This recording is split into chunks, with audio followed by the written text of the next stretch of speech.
In the 14th century, a shadow fell over Europe, a darkness that consumed cities and villages alike. The Black Death, a plague that would claim the lives of nearly half of the continent's population, approximately 25 million people.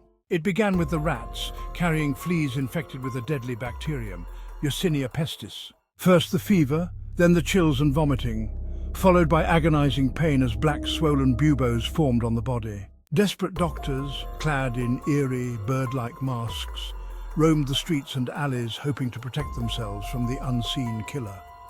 These masks, with their long beaks filled with aromatic herbs, were believed to filter out the deadly miasma.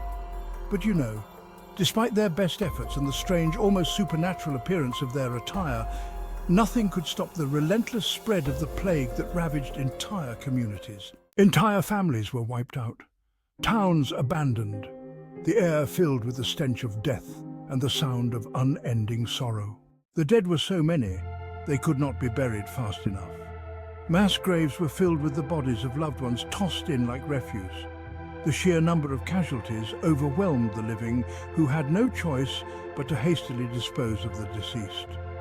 Each body represented a life, a story, a family left behind.